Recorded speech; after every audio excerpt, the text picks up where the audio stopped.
Assalamualaikum warahmatullahi wabarakatuh. Perkenalkan, nama saya Mesya Putri Atna dari kelas 1 PKD 1 dengan NIM 962022014 dengan absen 14. Di sini saya akan mempresentasikan mengenai pentingnya manajemen dan organisasi dari modul 1 kegiatan belajar 1 pada mata kuliah pengantar manajemen. Yang pertama ada definisi manajemen dan organisasi. Manajemen adalah sebuah proses yang dilakukan untuk mewujudkan tujuan organisasi melalui serangkaian kegiatan berupa perencanaan, pengorganisasian, pengarahan, dan pengendalian orang-orang serta sumber daya organisasi lainnya. Karena manajemen merupakan satu proses, maka setiap orang dalam memanage suatu kegiatan pasti mempunyai selera masing-masing sesuai dengan kemampuannya. Dengan demikian, dapat dikatakan bahwa manajemen juga merupakan suatu seni. Di dalam manajemen terdapat 4 fungsi. Ini yang akan membantu jalannya sebuah organisasi. Yang pertama ada perencanaan, kedua adalah pengorganisasian, ketiga yaitu pengarahan, yang keempat adalah pengawasan. Yang pertama ada perencanaan. Perencanaan adalah proses awal tentang bagaimana cara atau strategi untuk mencapai sebuah tujuan. Perencanaan merupakan unsur yang sangat penting dan merupakan fungsi fundamental manajemen, karena pengorganisasian, pengarahan, dan pengawasan harus didahului oleh perencanaan.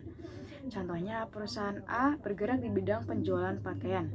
Perusahaan ini dibentuk dengan tujuan memperoleh profit dan mengenalkan produk dalam negeri. Strategi yang dilakukan ialah dengan memaksimalkan promosi dan memilih bahan berkualitas untuk pakaiannya. Perusahaan A juga menentukan desain pakaian, warna, dan bahan yang diperlukan. Di dalam perencanaan juga terdapat jenis-jenis perencanaan. Pertama adalah rencana strategis. Rencana strategis merupakan rencana umum yang mendasari keputusan alokasi sumber daya, prioritas, serta langkah-langkah dalam tindakannya. Yang kedua ada rencana taktis, memiliki jangka waktu yang relatif singkat dan fokus yang lebih spesifik serta nyata. Rencana taktis ini lebih memperhatikan penyelesaian tugas yang nyata, bukan sekedar memutuskan apa yang harus dilakukan. Yang ketiga ada rencana operasional. Rencana operasional memiliki fokus yang pendek serta lingkup yang relatif sempit. Yang keempat ada rencana jangka panjang. Perencanaan yang lebih umum yang bertujuan untuk memberikan arah yang jelas dan berfokus pada hasil yang diharapkan untuk masa depan. Perencanaan jangka panjang biasanya mempunyai jangka waktu 5-10 tahun, bahkan lebih, tergantung besar tidaknya satu perusahaan, organisasi, maupun lembaga itu sendiri. Yang kelima ada rencana jangka menengah. Rencana jangka menengah bersifat sementara dan lebih mudah berubah dibandingkan dengan rencana jangka panjang. Perencanaan cara menengah biasanya mempunyai jenjang waktu 1-3 tahun. Yang keenam ada rencana jangka pendek. Perencanaan jangka pendek biasanya mempunyai jangka waktu 1 tahun atau kurang. Salah satu yang sering kita temukan dari perencanaan jangka pendek adalah rencana tahunan. Perencanaan tahunan sering juga disebut perencanaan operasional dan merupakan satu siklus hasil yang berulang setiap tahunnya. Setelah mengetahui jenis-jenis perencanaan, di dalam perencanaan terdapat pengambilan keputusan. Pengambilan keputusan membantu mempertahankan keefektivitasan manajerial dikarenakan menjadi petunjuk untuk aktivitas masa depan. Dalam arti tujuan serta rencana organisasi dengan jelas akan membantu manajer untuk mengetahui bagaimana cara mengalokasikan waktu serta sumber daya. Manajer harus dapat mengetahui bahwa pengambilan keputusan adalah merupakan awal dari perencanaan. Setelah dari perencanaan, kita akan beralih ke pengorganisasian. Pengorganisasian secara singkat diartikan sebagai mengkoordinasikan aktivitas serta sumber daya. Pengorganisasian menentukan bagaimana aktivitas dan sumber daya atau research akan dapat dikelompokkan untuk melaksanakan sebuah rencana. Pengorganisasian penting dalam manajemen, karena fungsi ini mengelompokkan semua orang dan alat sesuai dengan tugas dan wewenang masing-masing, menjadi satu kesatuan yang kemudian digerakkan melaksanakan apa yang sudah direncanakan sebelumnya agar tercapai tujuan yang diinginkan. Contohnya, setelah menentukan sejumlah strategi, perusahaan A merekrut sejumlah karyawan dan tenaga ahli. Perusahaan ini juga mengelompokkan karyawan ke bidang mana saja yang diperlukan seperti penjahit, divisi pembelian bahan, divisi promosi, dan lainnya. Perusahaan A juga membeli sejumlah mesin dan peralatan lainnya yang dibutuhkan. Setelah pengorganisasian, yaitu adalah pengarahan. Pengarahan adalah proses untuk membimbing kinerja pekerja dan pemantauan dalam organisasi guna mencapai tujuan yang telah ditentukan, serta untuk meminimalisir resiko terhadap terhambatnya sebuah rencana. Contoh, perusahaan A memulai produksi pakaian. Para petinggi perusahaan membimbing sumber daya manusia dan selalu memberikan motivasi semua ide yang telah dirancang sebelumnya diimplementasikan semaksimal mungkin. Faktor-faktor yang mempengaruhi keberhasilan fungsi pengarahan antara lain kepemimpinan atau leadership.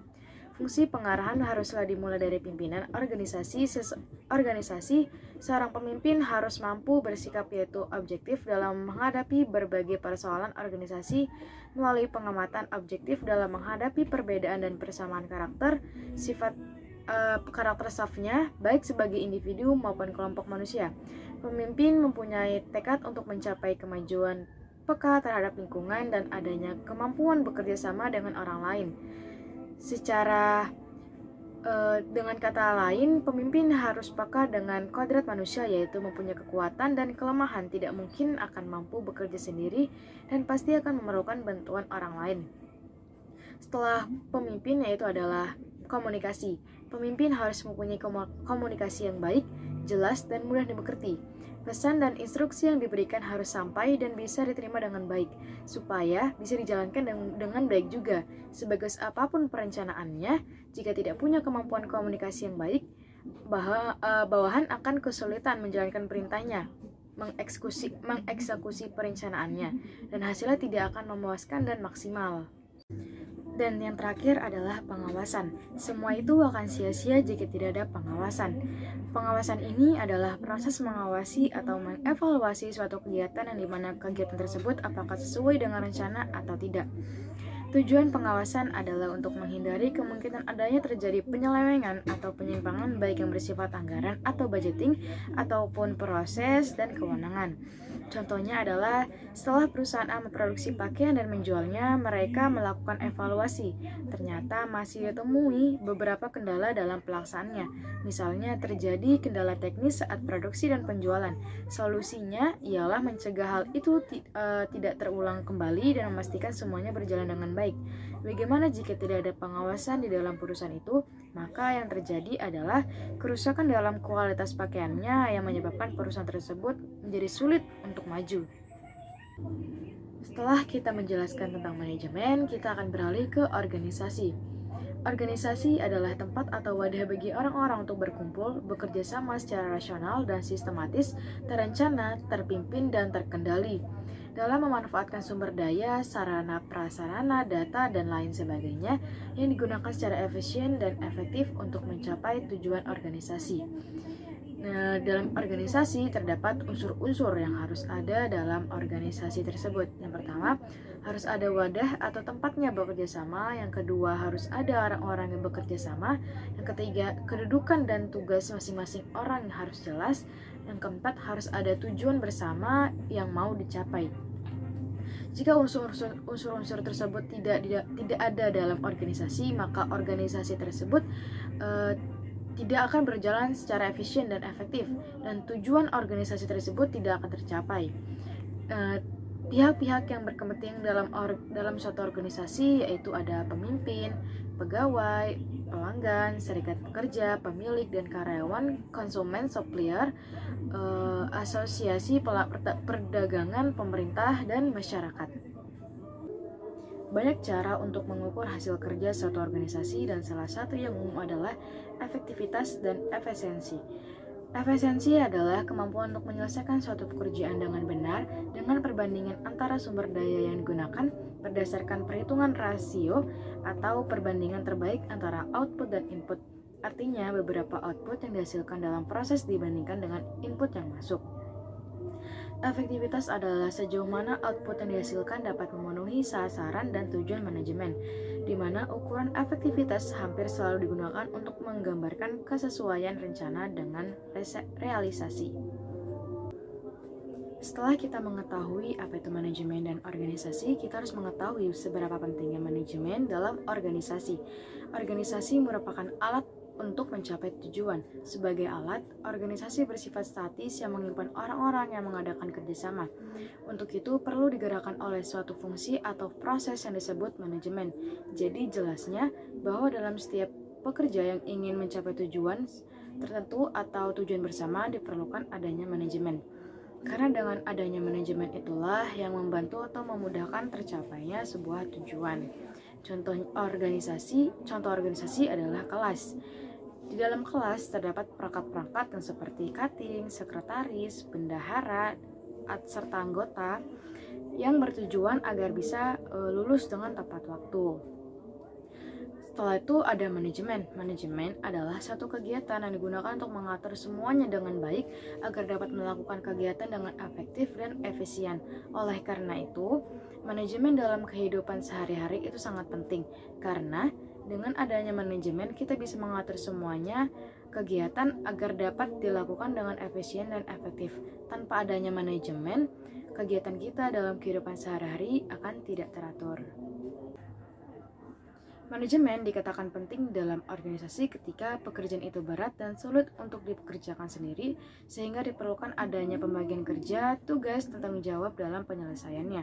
Yang kedua, suatu organisasi akan berhasil guna dan berdaya guna.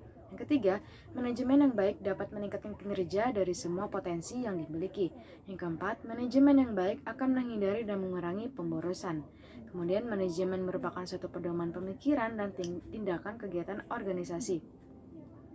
Manajemen yang baik selalu mengedepankan kerjasama, keharmonisan, komunikasi yang konstruktif, seimbang, searah saling menghormati dan menghargai sebagai tujuan dapat dioptimalkan. Terakhir, manajemen diperlukan untuk kemajuan dan pertumbuhan, juga perkembangan agar lebih baik. Ada 4 tujuan manajemen dalam organisasi. Yang pertama ada tujuan sosial, yang kedua ada tujuan organisasional, yang ketiga ada tujuan fungsional, yang keempat ada tujuan individual. Yang pertama ada tujuan sosial. Tujuan sosial manajemen adalah agar organisasi atau perusahaan bertanggung jawab secara sosial dan etis terhadap keutuhan dan tantangan masyarakat dengan meminimalkan dampak negatifnya. Hal ini berarti bahwa organisasi tersebut dapat menjalankan roda organisasi, tidak boleh hanya mementingkan organisasinya saja, namun juga harus memperhatikan dampak sosial yang akan muncul dari keberadaan organisasi tersebut. Contohnya sebuah organisasi yang membuat kegiatan pengkaderan yang tujuan sosialnya tidak mengganggu masyarakat sekitar dengan cara memberhentikan kegiatan sejenak ketika sudah tiba waktu ibadah agar tidak mengganggu masyarakat yang sedang beribadah. Yang kedua yaitu tujuan organisasional. Tujuan organisasional adalah sasaran formal yang dibuat untuk membuat organisasi mencapai tujuannya. Jelasnya, manajemen harus membuat sasaran yang realistis sehingga dapat dicapai dalam menjalankan roda organisasi. Contohnya, kelas 1 PKD 1 memiliki sasaran atau tujuan agar tidak mengulang mata kuliah di satu semester. Yang ketiga ada tujuan fungsional. Tujuan fungsional adalah tujuan untuk mempertahankan kontribusi pada singkat yang sesuai dengan kebutuhan organisasi. Hal ini berarti masing-masing bagian dalam organisasi harus dapat menjalankan fungsinya dengan sebagaimana seharusnya untuk memberikan kontribusi dalam ketercapaian tujuan organisasi. Contohnya yaitu di dalam sebuah organisasi terdapat ketua, sekretaris, bendahara, yang dimana setiap jabatan memiliki fungsinya masing-masing. Yang keempat yaitu tujuan individual. Tujuan individual adalah tujuan pribadi dari setiap anggota organisasi atau perusahaan yang hendak mencapai melalui aktivitasnya dalam organisasi. Jelasnya dalam hal ini masing-masing individu dalam organisasi harus bisa menyelaraskan tujuan pribadinya dengan tujuan organisasi secara keseluruhan. Contohnya yaitu seorang anggota di sebuah organisasi yang di satu situasi ingin meningkatkan kinerjanya untuk organisasi tersebut, dan di sisi lain dia ingin meningkatkan kualitas dirinya dengan mempelajari bagaimana agar bisa berkomunikasi dengan baik, bisa mengambil keputusan yang baik, dan lain-lain. Dan yang terakhir adalah manajemen sebagai seni, profesi, dan ilmu. Manajemen sebagai ilmu berarti manajemen dapat dipelajari dan diajarkan kepada orang lain. Manajemen sebagai seni berarti bahwa dalam manajemen terdapat unsur-unsur bakat atau pembawaan atau talenta seseorang. Artinya dalam manajemen orang dapat mengatur, mengawasi atau memimpin organisasi dengan karakter, sikap, dan jiwa kepemimpinan yang berbeda-beda pada setiap orang. Terakhir adalah manajemen sebagai profesi. Semua jenis kegiatan selalu harus dimanajemeni oleh semua orang sesuai dengan aturan yang jelas. Kegiatan manajemen mulai perusahaan, organisasi, dan untuk dirinya sendiri, baik sebagai kepala instansi perusahaan, organisasi, dan lain sebagainya. Baik, cukup sekian presentasi saya kali ini. Mohon maaf bila ada kesalahan kata. Wassalamualaikum warahmatullahi wabarakatuh. Terima kasih.